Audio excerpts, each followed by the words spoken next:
বিশ্বকাপের ফাইনাল, শেষ মুহূর্তের টান টান উত্তেজনা, আর খেলা গড়িয়েছে পেনাল্টি শুটআউটে। কোটি কোটি দর্শকের চোখ তখন মাঠের দিকে। একজন মহা তারকা ফুটবলার এগিয়ে আসছেন শটটি নিতে। তার এক শটে বল জালে জড়াতেই উল্লাসে ফেটে পড়ে সারা বিশ্ব। কিন্তু একবারও কি ভেবে দেখেছেন যে বলটিকে ঘিরে এত আবেগ, এত উন্মাদনা, তার জন্ম আসলে কোথায়? যে বলটা মেসি, রোনাল্ডো বা এমবাপের পায়ে ঘুরে বিশ্বমাতায়, তার পেছনের কারিগর কারা? উত্তরটা আপনাকে কিছুটা হলেও অবাক করবে। এই বলের ডিজাইন হয়তো জার্মানির অত্যাধুনিক ল্যাবে শুরু হয়, কিন্তু এর আসল ঠিকানা লুকিয়ে আছে পাকিস্তানের ছোট্ট শহর শিয়ালকোটে। চলুন বিশ্ব পরিচিতির আজকের এই ভিডিওতে জেনে আসি কিভাবে এবং কোথায় ফিফা বিশ্বকাপের ফুটবলগুলো তৈরি করা হয়। বিশ্ব পরিচিতি চ্যানেলে আপনি নতুন হলে অনুরোধ করব সাবস্ক্রাইব করে বেল আইকনটিতে ক্লিক করুন এবং ভিডিওটি ভালো লাগলে একটি লাইক করে দিন।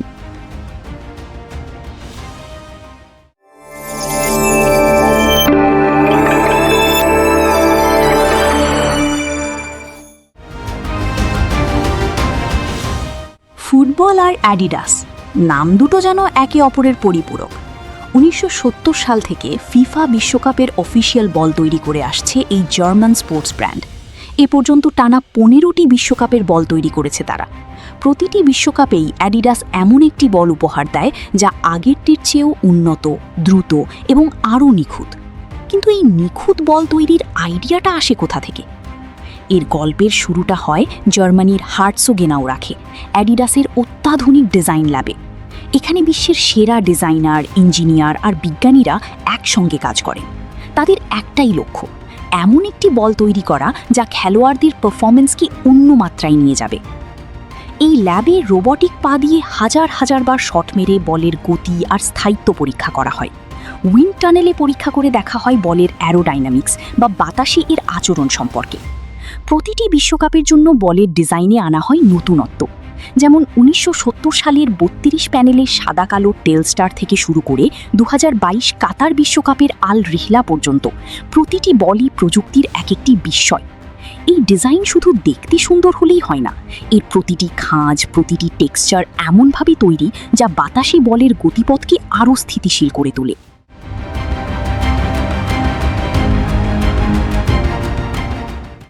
বিশ্বকাপের বলের ডিজাইন চূড়ান্ত হওয়ার পর শুরু হয় এর উপকরণ তৈরির পালা। একটি ফুটবল বাইরে থেকে দেখতে যতটা সহজ, এর ভেতরের গঠন ঠিক ততটাই জটিল। আধুনিক ফুটবল মূলত 3টি প্রধান অংশ নিয়ে তৈরি। প্রথমেই আসে বলের বাইরের আবরণ বা স্কিন। বর্তমানে এটি উচ্চমানের পলিইউরেথেন বা পিইউ দিয়ে তৈরি হয়, যা বলকে টেকসই করে এবং পানি থেকে বাঁচায়। এরপর আসে বলের ভেতরের ব্লাডার, যা বাতাস ধরে রাখে এবং বলের প্রাণ হিসাবে কাজ করে। ব্লাডার সাধারণত ল্যাটেক্স বা বিউটাইল দিয়ে তৈরি হয়। ল্যাটেক্স দারুণ বাউন্স দিলেও বিউটাইল ব্লাডার অনেক বেশি সময় ধরে বাতাস ধরে রাখতে পারে, যা বিশ্বকাপের মতো বড় টুর্নামেন্টের জন্য অপরিহার্য। আর সবশেষে বাইরের আবরণ এবং ভেতরের ব্লাডারের মধ্যে থাকে কয়েক স্তরের ফোম। এই ফোম বলের আকার ধরে রাখতে, ভারসাম্য বজায় রাখতে এবং খেলোয়াড়দের শট করার সময় একটি নরম অনুভূতি দিতে সাহায্য করে। এই উপকরণগুলো বিশ্বের বিভিন্ন উন্নত দেশ থেকে সংগ্রহ করা হয়। যেমন ভালো মানের বলের সিনথেটিক চামড়ার উপাদান দক্ষিণ কোরিয়া বা জাপান থেকে আনা হয়, যেখানে তুলনামূলক কম দামি বলের জন্য চীনের ওপর নির্ভর করা হয়। 2022 সালের কাতার বিশ্বকাপের বল আল রিহলাতে পরিবেশ বান্ধব, পানিভিত্তিক কালি ও আঠা ব্যবহার করা হয়েছিল, যা ফুটবলের দুনিয়ায় একটি বড় পদক্ষেপ ছিল। সম্প্রতি অ্যাডিডাস 2026 ফুটবল বিশ্বকাপের জন্য যে ফুটবলটি ডিজাইন করেছে সেটির নাম হলো ট্রিওন্ডা। এটি 2026 ফিফা বিশ্বকাপের অফিসিয়াল ম্যাচ বল, যা কানাডা, মেক্সিকো এবং মার্কিন যুক্তরাষ্ট্রে আয়োজিত হচ্ছে। ট্রিওন্ডা নামটি 2টি অংশ মিলিয়ে তৈরি করা হয়েছে। প্রথমটি হলো ইংরেজি উপসর্গ ট্রাই, যার অর্থ 3, যা টুর্নামেন্টের 3টি আয়োজক দেশকে নির্দেশ করে। অপর অংশটি হলো স্পেনীয় শব্দ ওন্দা, যার অর্থ তরঙ্গ বা ঢেউ। সুতরাং পুরো নামটির অর্থ দাঁড়ায় 3টি ঢেউ। বলটি 2 অক্টোবর 2025 উন্মোচন করা হয়েছিল। বলটি মাত্র 4টি প্যানেল দিয়ে সেলাই করা, যা এখন পর্যন্ত কোনো ফিফা বিশ্বকাপের বলের মধ্যে সবচেয়ে কম সংখ্যক প্যানেল।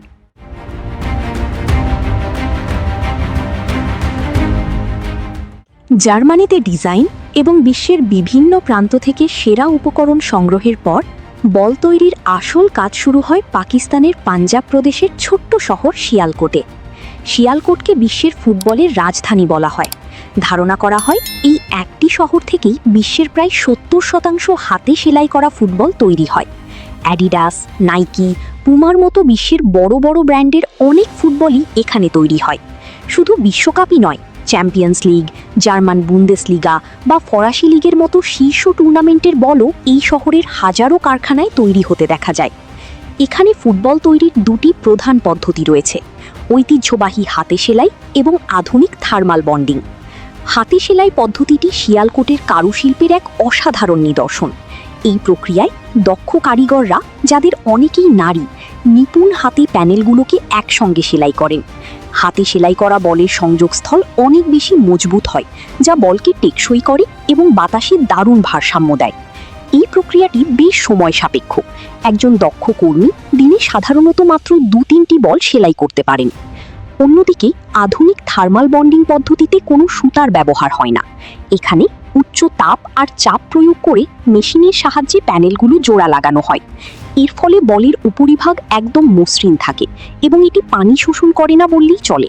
২০২২ বিশ্বকাপের আল রিহলা এবং ২০২৬ বিশ্বকাপের ট্রিউন্ডার মতো আধুনিক বলগুলো এই প্রযুক্তি ব্যবহার করেই তৈরি করা হচ্ছে। শিয়ালকোটের ফরওয়ার্ড স্পোর্টসের মতো বড় কারখানাগুলোতে প্রতিদিন হাজার হাজার বল তৈরি হয়। কারখানায় প্রথমে বিশাল রোল থেকে প্যানেলগুলো নির্দিষ্ট আকারে কাটা হয়। এরপর সেগুলোর উপর বিশ্বকাপের লোগো ও অন্যান্য ডিজাইন প্রিন্ট করা হয়। প্রিন্টিং শেষে প্যানেলগুলো সেলাই বা বন্ডিংয়ের জন্য পাঠানো হয়। শেষে বলের ভিতরে ব্লাডার ঢুকিয়ে উচ্চ চাপে সঠিক গোলাকার আকৃতি দেওয়া হয়। শিয়ালকোটের প্রায় ৬০,০০০ মানুষ এই ফুটবল শিল্পের সঙ্গে সরাসরি জড়িত। তাদের কঠোর পরিশ্রমী জার্মানির ডিজাইন ল্যাবের স্বপ্ন পাকিস্তানের এই ছোট শহরে এসে বাস্তবে রূপ পায়।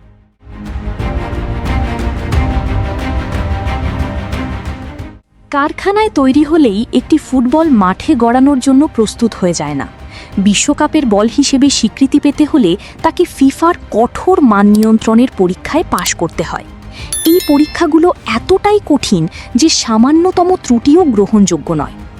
ফিফার মান নিয়ন্ত্রণ ল্যাবে প্রতিটি বলকে 7টি কঠিন পরীক্ষার মধ্যে দিয়ে যেতে হয়। ১. ওজন পরীক্ষা। বলের ওজন অবশ্যই 420 থেকে 445 গ্রামের মধ্যে হতে হবে। 2. পরিধি পরীক্ষা। এর পরিধি ৬৮.৫ থেকে ৬৯.৫ সেন্টিমিটারের মধ্যে থাকা বাধ্যতামূলক। ৩. গোলাকার আকৃতি পরীক্ষা। বলটি কতটা নিখুঁত গোল তা 16টি ভিন্ন বিন্দু থেকে মেপে পরীক্ষা করা হয়। ৪. বাউন্স পরীক্ষা। 2 মিটার উচ্চতা থেকে একটি স্টিলের পাতের ওপর ফেললে বলটি কতটা বাউন্স করে তা মাপা হয়। ৫. পানি শোষণ পরীক্ষা। বলটিকে 250 বার পানিতে ডুবিয়ে পরীক্ষা করা হয়। এটি নিজের ওজনের 10% বেশি পানি শোষণ করেছে কিনা। ৬. চাপ ধরে রাখার পরীক্ষা। বাতাস ভরার 72 ঘন্টা পর পরীক্ষা করা হয় বলটি 20% বেশি বাতাস হারিয়েছে কিনা। ৭. আকৃতি ধরে রাখার পরীক্ষা। একটি বিশেষ যন্ত্র দিয়ে ঘন্টায় 50 কিলোমিটার গতিতে একটি বলকে 2000 বার স্টিলের দেওয়ালে আঘাত করা হয়। এই চরম পরীক্ষার পরেও বলের সেলাই এবং আকৃতি অক্ষত থাকতে হবে। এই সবগুলো পরীক্ষায় পাশ করার পরই একটি বল ফিফা অ্যাপ্রুভড হিসেবে স্বীকৃতি পায় এবং বিশ্বমঞ্চে খেলার যোগ্যতা অর্জন করে।